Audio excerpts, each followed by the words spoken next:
Grand item sir ఇది. Grand item. Okay, ఇదంతా నా ప్రైస్? ఇది 625 సార్, నెగోషియబుల్. 625. 6,25,000. దీనికి అంటే ఎన్ని కిలోమీటర్ తిరుగుంటుంది?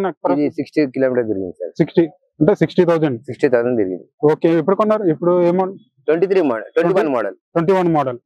ఎంత వస్తుంది ఇది మైలేజ్? ఎంత వస్తుంది అసలు ఇది మైలేజ్? వస్తుంది సార్ 15-16. ఎవరేజ్ ఇది కూడా అంతే 15-16,000.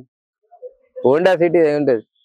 ఓకే, కార్ కూడా బాగా నీట్ గా ఉందండి అసలు. అంటే single owner sir, single owner. మన నీట్ బండ్ కూడా కస్టమర్ కూడా నీట్. అన్ని కూడా మీ దగ్గర అన్ని కూడా సింగిల్ ఓనర్స్ ఉంటాయా?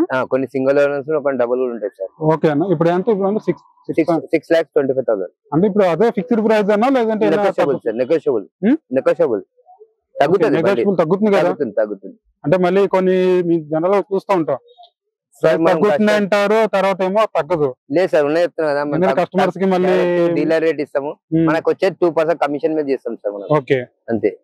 2% అంటే మనకి ఆర్టీఓ క్లియరెన్స్ కూడా ఇబ్బంది ఉండదు, అన్ని క్లియర్ చూసుకోవాలా? లేదు, అన్ని మనమే చూపిస్తాం సార్. ఓకే, అంటే అన్ని కస్టమర్ దగ్గర వచ్చినప్పటి నుంచి అంటే బయటికి వెళ్ళేదాకా మా రెస్పాన్సిబిలిటీ మీది. ఆర్టీఓ క్లియరెన్స్ అన్ని కూడా మీరే చూస్తారు. ట్రాన్స్ఫర్ చార్జ్ చేస్తే ట్రాన్స్ఫర్ అయితే కూడా చార్జ్ మనం అయితే చేపిస్తాం మనం. ఓకే, అంటే ట్రాన్స్ఫర్ ఇది కూడా మీరే దగ్గర చేపిస్తాము. మనం దానికి చార్జ్ ఉంటది. ఓకే అన్న.